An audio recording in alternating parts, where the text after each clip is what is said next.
Data tenaga kerja Amerika Serikat minggu lalu mengalahkan ekspektasi dan mengurangi pelemahan dolar. Harga emas juga dibatasi kenaikannya.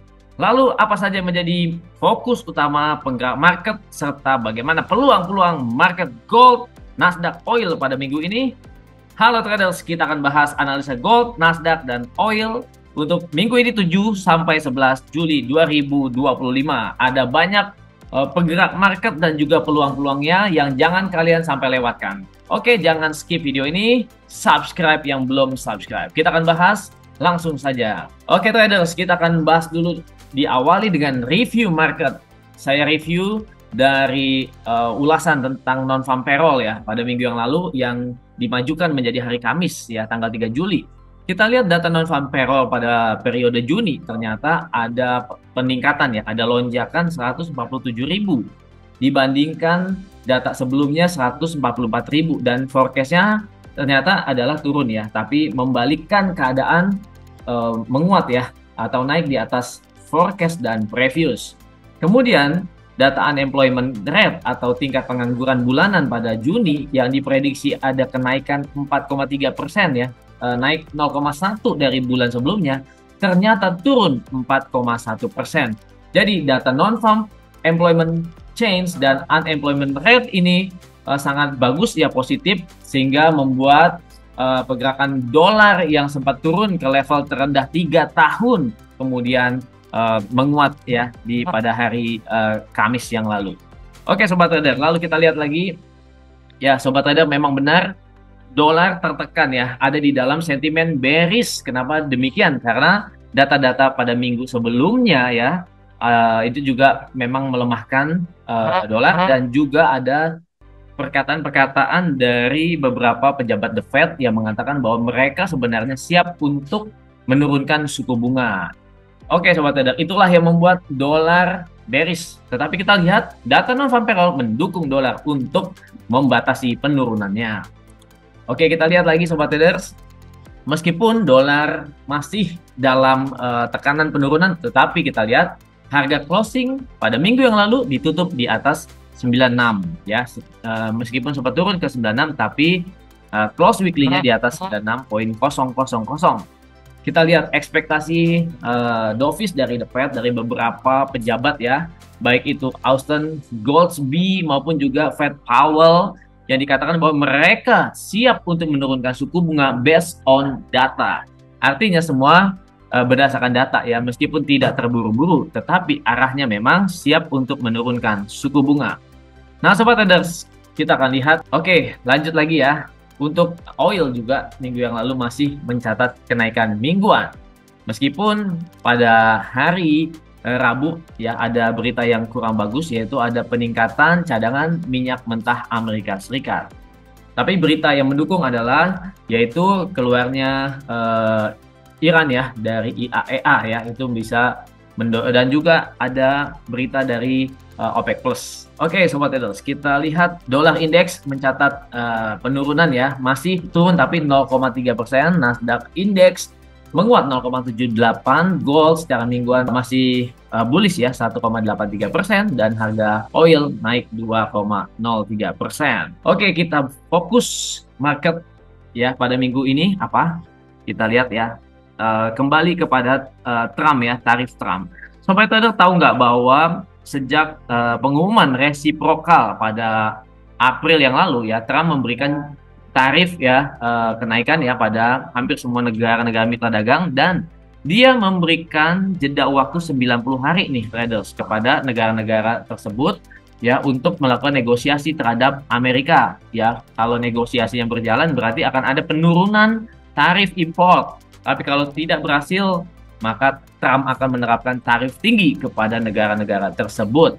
Jadi sobat trader, ada berita terbaru bahwa sebelumnya jeda tarif itu adalah tanggal 9 Juli pada minggu ini ya, tetapi dimundurkan menjadi 1 Agustus 2025. Nah ini menarik nih sobat trader. Jadi dengan adanya pelonggaran waktu ya, menjadi masih ada sekitar 3 minggu ke depan, artinya ada waktu bagi negara-negara untuk nego terhadap tarifnya ini ya kepada Presiden Trump. Ini artinya berarti mengurangi tensi perang tarif ini ya. Nah, biasanya kalau tensi yang berkurang, ini bisa memberikan efek atau sentimen yang bagus ya untuk dolar dan juga untuk market saham atau Nasdaq. Oke, kemudian data ekonomi yang penting minggu ini jangan dilewatkan. Kita fokus ke data Amerika Serikat, yaitu pada hari Kamis dini hari ada FOMC meeting minutes ya. Ini adalah hasil dari pertemuan Fed pada bulan Juni. Kemudian kita lihat ya untuk unemployment claims dan juga ada speak ya dari members FOMC, baik itu Musalin, Waller dan Daly. Ini dari Jumat malam sama Kamis malam dan Jumat malam. Nah, Sobat Traders, pada hari Kamis dini hari ini ya, FOMC meeting minutes ini mungkin menjadi data utama pada minggu ini ya. Jadi risalah rapat, ya risalah itu bahasa Indonesianya ya, risalah dari rapat kebijakan Fed terakhir bulan lalu ya, ini menjadi sorotan pasar. Nah, para traders mencari petunjuk ya, apakah pemotongan suku bunga di pertemuan pada bulan Juli akan terjadi atau akan dilakukan pada bulan September nanti.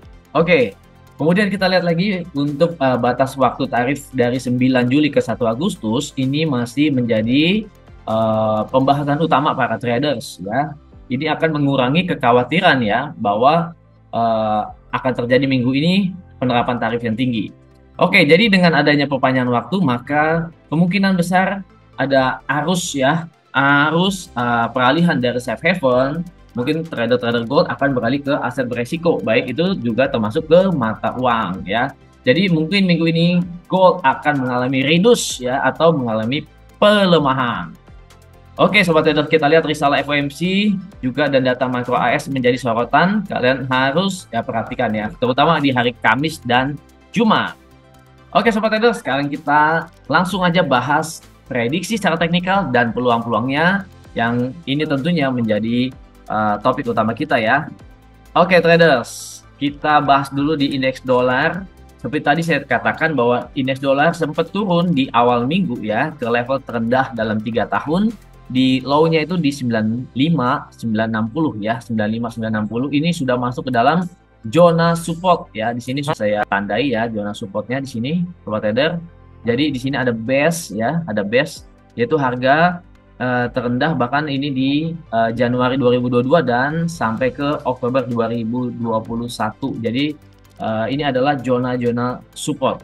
Kita lihat ya Sobat Trader, kita perlu menunggu kalau misalnya satu candle ya, candle hari ini misalnya hari Senin dia close di atas harga 97.03, maka ini akan cenderung bullish untuk dolar setidaknya di minggu ini.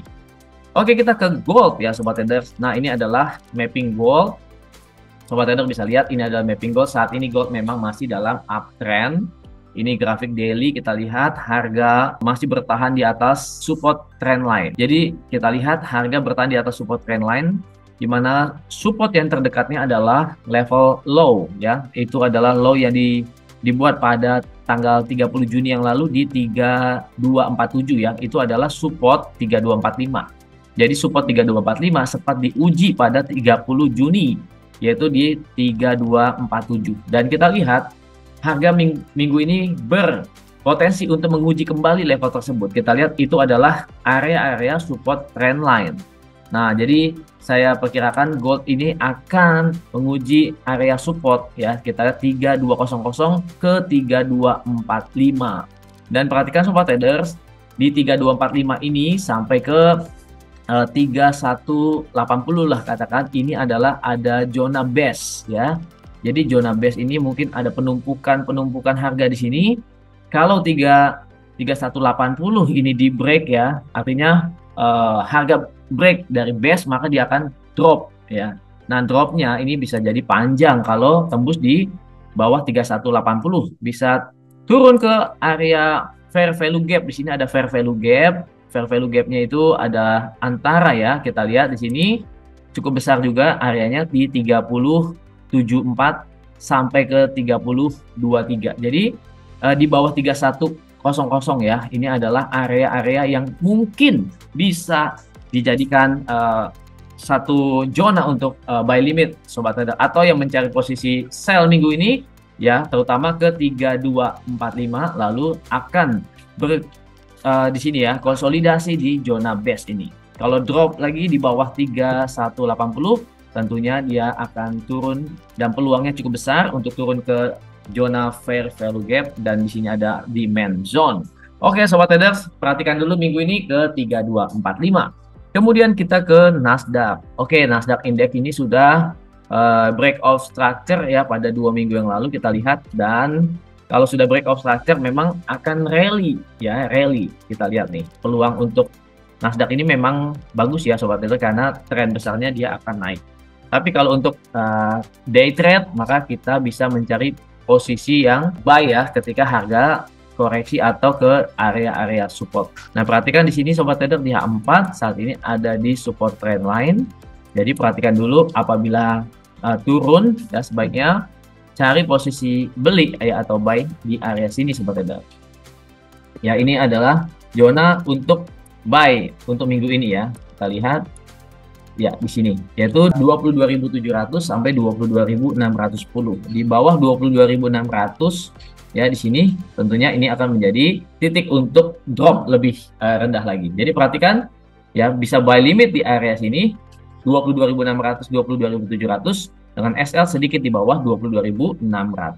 Oke, kita ke oil. Sobat trader, oil pada minggu yang lalu ya kita lihat harga bergerak dalam ranging ya, ranging antara 64 sampai ke 67.77. Kita lihat di sini hampir 10 hari oil bergerak dalam range yang tidak banyak berubah. Kita lihat ya.